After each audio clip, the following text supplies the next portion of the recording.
Sa mga interesado, maaari kayong tumawag sa 0917-104-0134 or sa 0908-989-1204. Okay, mabilis na mabilis bumabalik po ang Business Cafe Radio. At syempre kasama natin isang malaking karangalan at matagal na naming inaambisyon sa aming buhay.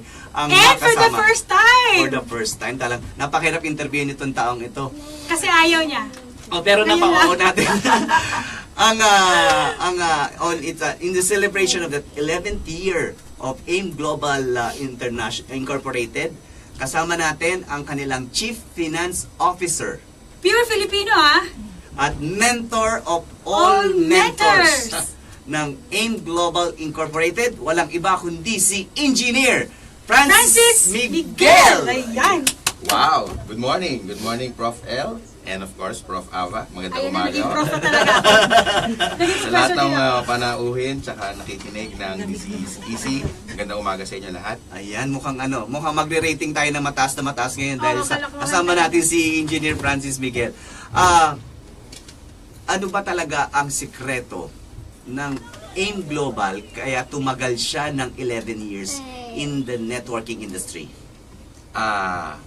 Magandang umaga ulit.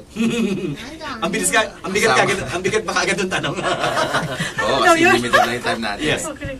Una, ito na yung expertise namin.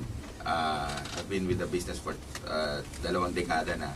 At yung visionary ng ating presidente, yung conviction niya na sabi niya noong unang tinayo namin to, magtayo tayo ng kumpanya na magtatagal habang buhay at isang kumpanya na hindi magsasara. So ito na tayo ngayon, 11 years pa lang.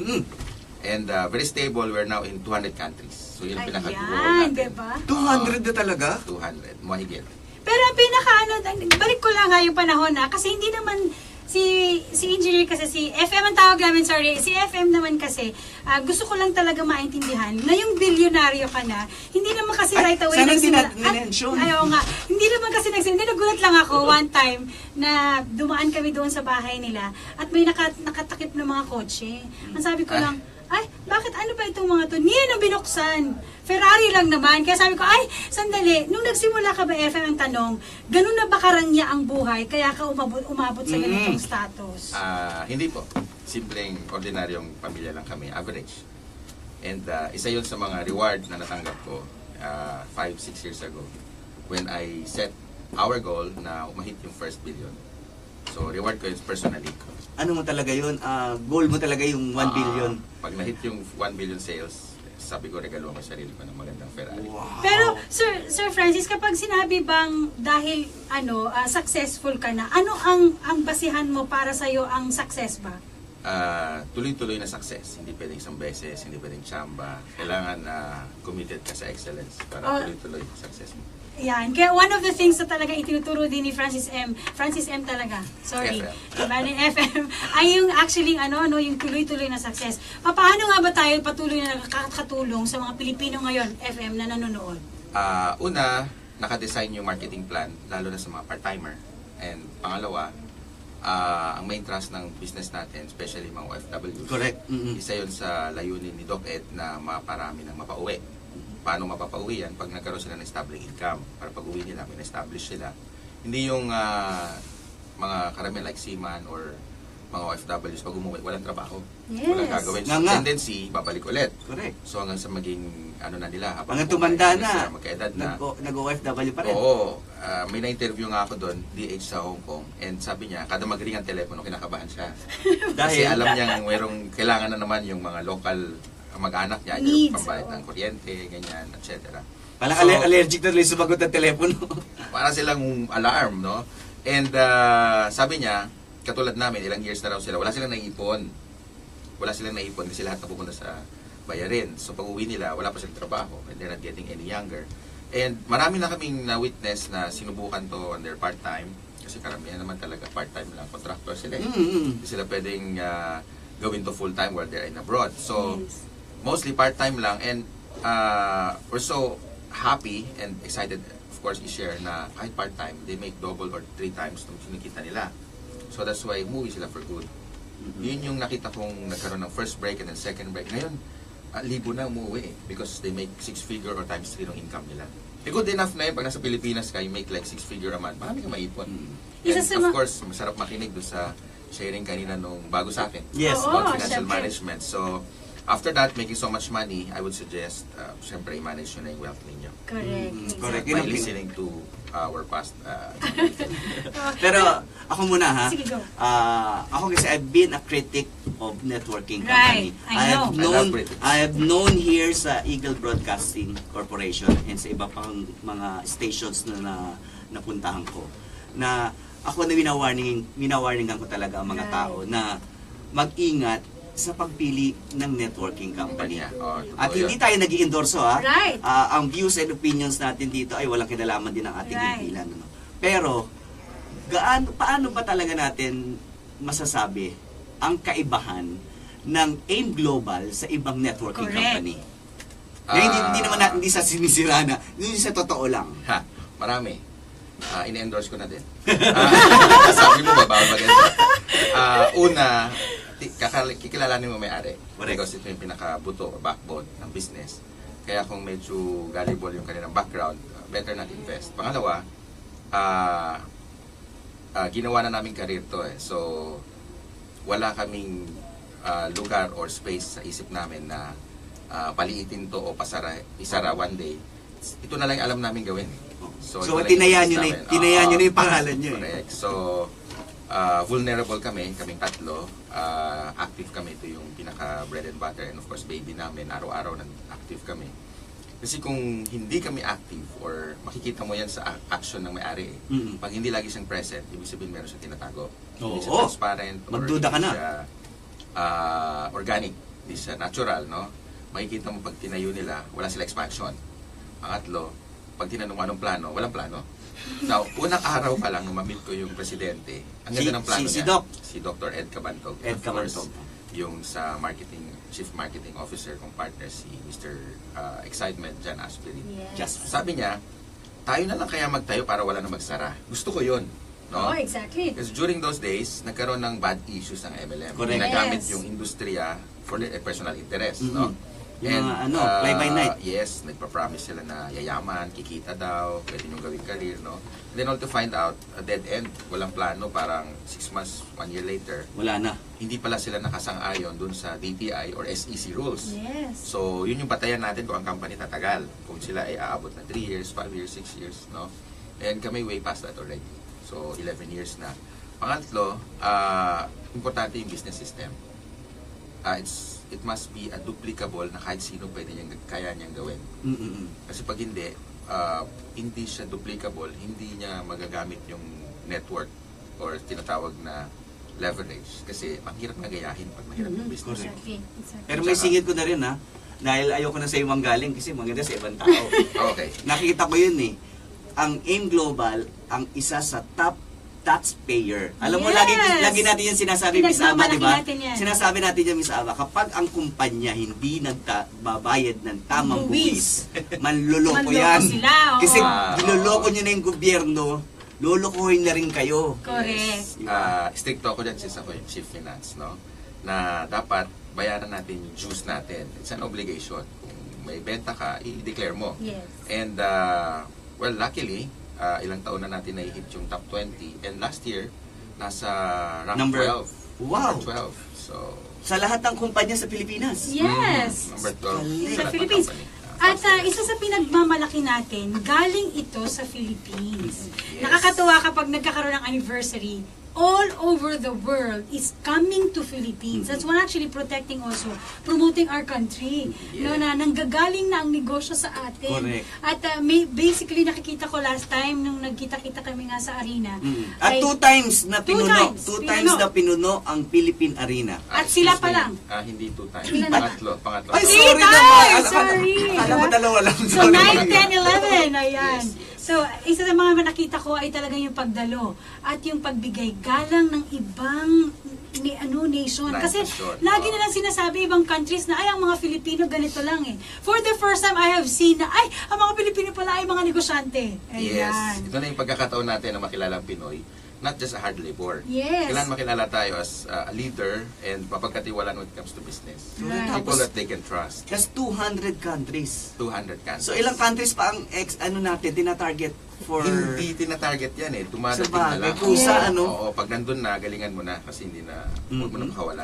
Si FM naman At ito pa, masyadong ginalingan eh. Prof, and ito Yes. pa, ang nakakatuwa dyan, hindi pala imposible talaga na ang tricycle driver ay maging milyonaryo. I have seen it. Nakita na namin yan. Kaya doon sa mga Experience namin. doon sa mga gusto magkaroon ng extra income pa na ang puhunan ay napakababa lang, na sigurado ka naman ding tutubo ka, huwag ka nang magpatumpik-tumpik pa. Pero ano yan ha? Pero Miss Aba, Yes. Sir FM, that is more of sa financial. Pero sabi nga, ako ay naka-attend ng isang speaking engagement mo, Sir Francis.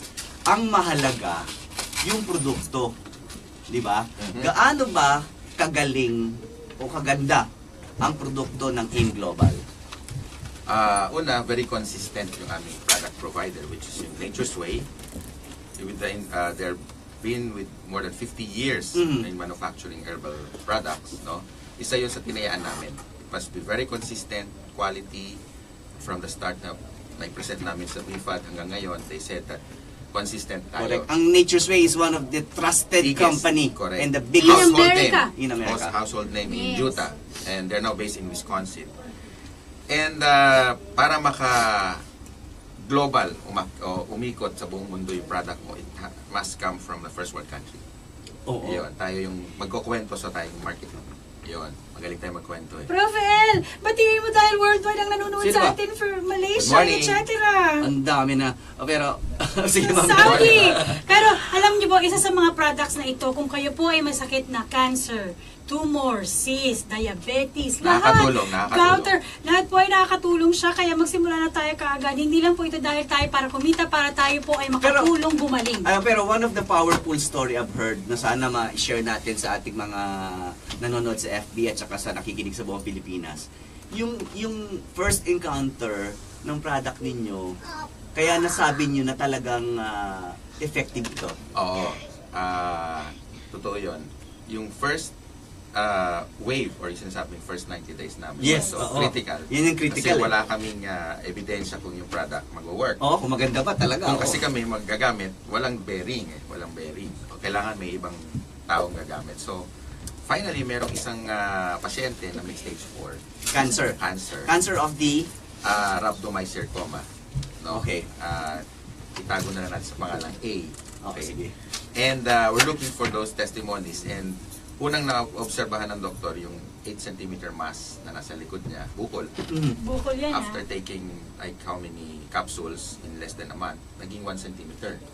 Imagine, Natunaw. 1 Oo. centimeter without any So, operation. Yes, sabi ko kay Presidente, sabi ko, Doc, I think timing na tayo. Ito na hinahanap natin. Let's launch this company. And the rest history. Right. Umaba ng umaba yung buhay niya. Alam niyo, ako I've seen AIM Global 9 years ago.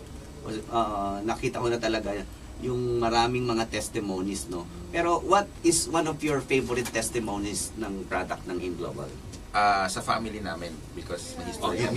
Mismo sa inyo. Oo, may history kami ng heart concern or issues, no. We have a product called cholesterol reduce, Ay, fish oil. yes. Oo. Asan ba yun? Kasama to, pero hindi ito yun. Ako mismo, because kung 2009, dapat lalagyan ako ng stent sa heart. And I took ilang shot or capsule lang noon in a matter of hours. And na-abort yung procedure. Kasi Imagine wala yung para. ICU na yan bound for operation for bypass. Nasa hospital ka na talaga. Nakahiga na ako. Oo. Pero hindi ko iniisip na matutulungan ako noon. Ang akin lang, ang fish oil kilala kasi when it comes to blood thinning. So, whatever happens after the procedure, at least kako, Tumulong. yung blood clotting mawala, no? After my Tsaka hindi kasi ang maganda doon sa istorya mo, engineer. Ano talaga eh, naka-schedule ka ng operahan. Yeah. Oo. Naka-check-in na naka-prepare na. Naka-lab Meron gown na na siyang ako. ready Nakahiga na. na ako, na-angiogram na ako. So, Abort ang tawag. nag-request muna ako sa doctor na sabi ko, pwede ba i-extend mo pa another day? Mm-mm. So, i-meet yung mga mahal ko sa buhay, yung partners ko. Para makasigurado. Baka mamaya. Oo, kasi baka mamaya may usapan. May hindi ko mangyari, alam. oo. Eh, bingi na ako after that. So, sabi ko, meeting ko muna yung mga taong importante sa buhay ko. And minute ko rin yung partners ko. Sabi ko, whatever happens, no, kung successful o hindi, alam nyo na. Pinirmahan mo na lahat ng dapat. Para mga will last will. No? And yun, I was surprised nung ilalagay na yung stent. Sabi niya, Doc, ay nung nagkaroon na ako ng ulirat, nakabalik na ako sa subconscious ko. Gising na ako, sabi niya, Francis, good news, we have to abort the procedure kasi hindi namin makita yung bara, useless na ilagay yung stent. Diba? Ayan, so, Yung yun stent, first one. stent sa mga hindi masyado nakakaalam. Stent Okay, is stent a... is pag may bara ka sa mga ugat mo, lalo na sa puso, walang way para alisin yung mga plaque. Ang ginagawa ng doktor, maglalagay ng stent. I-insert. Susuksukan. Insert Oo. sa loob, parang angiogram pa rin ang procedure, and then iiwan doon para yung blood pressure mo hindi humigpit. Mm-mm. So, temporary yun. Mm-mm. So, hindi ko alam kung anong effect 11, 20 years from now. Galing. Alright, diba? Yan yung mga product na natutunan. Gusto ko yan, Doc. Kailangan Oo. magkaroon. Ay, Doc tuloy. Kailangan magkaroon ako niyan, ha? Alam mo, and the newest product that I have is the antibacterial thing na kung ikaw ay may gamit, mga 2 meters away from you, hindi ka na kailangan 2 to 3 meters The pa? viruses 2 to in the 3 meters. airport, kung saan ka man, hindi ka It's an airborne, nagre-release siya ng Airborne. fumes. Organic yan, ha? Mm-mm. Pero how can we prove that? May clinical studies tayo. Talaga? Human clinical studies. Scientific? Air Yes. purifier kasi di ba supposedly to actually drive it away. Ito yung klase naman mobile na type na ano. Meron kasi tayong ginagamit ngayon, yung purifier ng air, wherein isasak niya yung air, and then papatayin niya yung bacteria, and then i-release siya ng fresh air. Mm-mm. Kaya lang ganyan kalalaki yun. Yeah, Oo, Malaki oo. mo sa one. computer. Eh, hindi mo pwedeng suot yun araw-araw. At saka paano pag nasa airport ka? Babakpak natin Hindi, yun. nasa airport ka. Paano pag ano, di ba? Dala mo pa ba yun? Ang galing, ano? Ah. And there's a lot. Bibigyan kita para Ay! hindi ka tamaan. Hindi pa Sa'yo yan. Diyos ko, kailangan. Sa kanya yan. Germs, ano pa ba? Anong ang kayang alisin? Germs, virus and bacteria. Lahat ng airborne. Get Ayan. out of my life. Para shield. At with ang two dami-dami pang mga produkto. Bagong technology yan. Yes. New technology. And there will come also a time at Chi Energy which means radiation will be out of Yes. our body when it comes. And this is actually Lalo for na this tayo. year. Kaya nga naman, hindi lang dahil sa staying healthy, kung hindi also getting wealthy. When you use the product, we also get to earn something out of it. Correct. Yes. Kaya naman, dun sa mga interesado, Ayan. Kung interesado, mag-plug in na ako. Yes. ano bang We have number yan? only, Hindi ko masyado we makita. only have 1 minute. Ayan, dahil dyan. Thank you, Joy. It's your minute, sir. Yes. Alright, ganito, nananawagan. Nanawagan po kami, nawawala po ang aming aso.